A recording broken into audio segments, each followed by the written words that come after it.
Assassin's Creed Shadows is finally out. We have ourselves launch trailer, and it should probably surprise no one that, of course, the actual reviews have been out for a little while.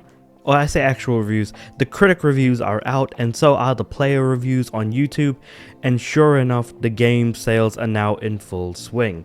Now, what does a full swing mean? Well, people can just go and buy them. That's basically all I mean.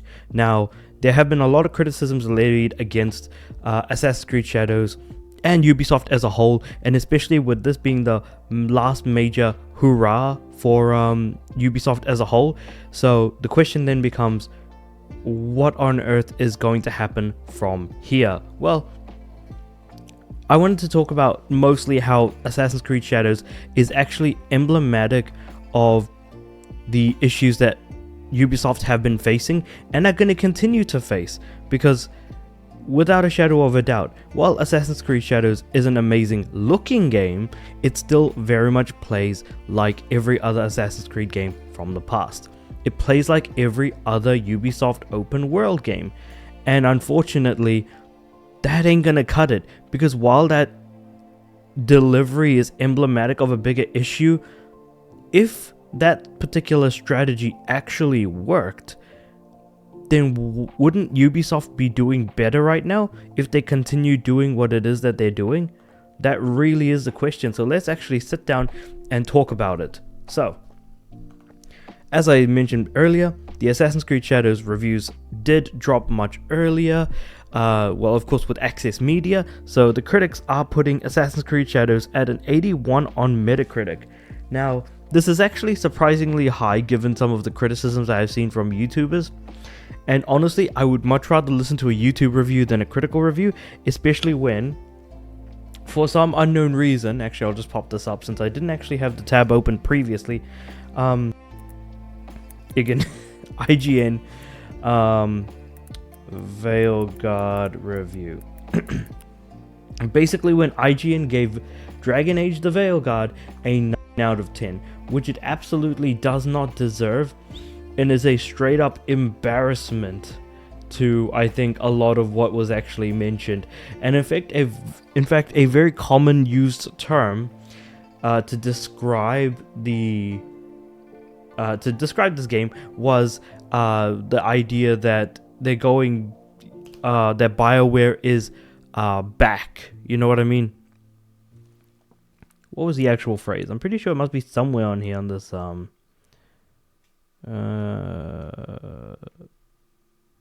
refreshes, reinvigorates. No, it doesn't.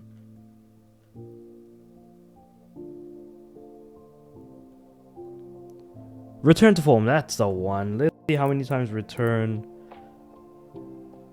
Oh, return is only used once, and it's only in an ad. Huh. Well, return to form or something similar to it. Though I suppose it feels like they've actually changed the wording to just add words like reinvigorate and stuff like that. Refreshes and reinvigorates. Yeah, it's not that good of a game. In fact, it's actually a god awful game, from what I've seen. And now that I've got it on PlayStation Plus, and I played it for a little bit, and I don't want to play it anymore, but the problem is I've started it, so I kind of have to finish it because platinum and trophies and stuff like that. So now I'm kind of in a place where I kind of have to force myself to play it. But regardless, Dragon Age the Veilguard got a 9 out of 10 from IGN. I think if I remember right, Assassin's Creed Shadows was given an 8 out of 10 from IGN, if I remember correctly. IGN France, 8 out of 10. Everything isn't perfect. Everything isn't perfect. That's a good way of summing up everything that happens when it comes to Ubisoft. So yeah, basically all things considered, when it comes to Ubisoft, don't expect anything particularly great out of them, but don't expect anything so offensively bad. Assassin's Creed Shadows just again is emblematic of the Ubisoft problem. The idea of having an open world with a checklist of things to do and constantly repeating that gameplay loop of do a thing, talk to someone, do a thing, talk to that person again. Talk to the next person, do a thing, talk to that person. And the stuff that you do isn't particularly interesting, nor is it varied enough to the point where Ubisoft games have gotten any better. And the problem is that because the stale formula has remained for quite a long time, it's put Ubisoft in an awful position to the point where people don't expect anything good out of them, because they've kind of blanded themselves into a corner. They've put themselves into the bland corner so hard that they're no better than anyone looking at a bread sandwich. Yeah, Ubisoft is and has always been the bread sandwich of video games, at least from around 2015 onwards. The thing is that Ubisoft, again, and I will never stop talking about this, has actually made really good games in the past. The problem is that they really need to have some stress and pressure put onto them to release those games. We did get one such game. Unfortunately, it didn't do particularly well, and that was The Prince of Persia: The Lost Crown. Whereas way back when, in 2013 and 2012, we got games like Rayman Legends, Rayman Origins in 2011, we got Splinter Cell Blacklist, we got a bunch of very good games from them. Assassin's Creed 4 Black Flag was around that time.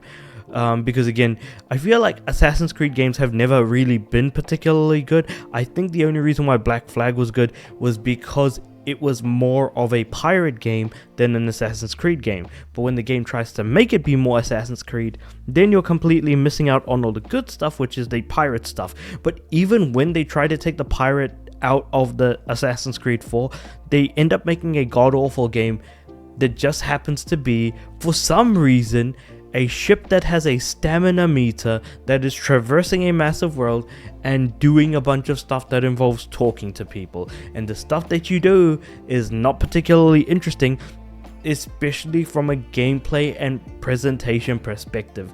It just doesn't work at all. And I feel like Assassin's Creed Shadows is certainly the hens coming home to roost, because it encapsulates the world being way too damn big, secondly the voice acting being awful, thirdly being the fact that you're doing the same thing over and over again and it's not particularly interesting. The fact that the blandness gets even blander because instead of making a Assassin's Creed game like some of the earlier Assassin's Creed games, instead we're looking at the RPG Assassin's Creed games, which personally for me have been the runt of the litter as far as the Assassin's Creed game goes. Even the side-scrolling Assassin's Creed Chronicle games were actually much better than this stuff, but I digress. Moving on from that, like I said, I was looking through a bunch of, videos on Assassin's Creed Shadows throughout YouTube just to kind of get a better, idea, and it seems generally like some people like them, some people really don't like them. It's not particularly great, yet it's not offensively bad. The main thing is that the world is too big, the voice acting is god-awful, and the writing is so bad it could actually be compared to something like what you would expect to see from Dragon Age the Veilguard, which is supposed to be bad. But yeah, all things considered, yeah, I don't know, man. There's just a lot to... There's a lot to really sort of dig into with Assassin's Creed Shadows, and the thing is that I'm not going to be personally buying the game until it's basically straight up super cheap as well, without a shadow of a doubt. But yeah, I was also wanting to talk about the numbers of players, because I feel like when you talk about a new release, you gotta talk about the Steam charts. And it's kind of a shame, really, because while I would like Ubisoft to stick around only just to make some more, some more Rayman games, some more games that we personally would like to see as the gaming audience, unfortunately, it's also clear that Ubisoft is probably not going to go down that path at all. Even though apparently they're working on remakes, remasters, and some other junk in between.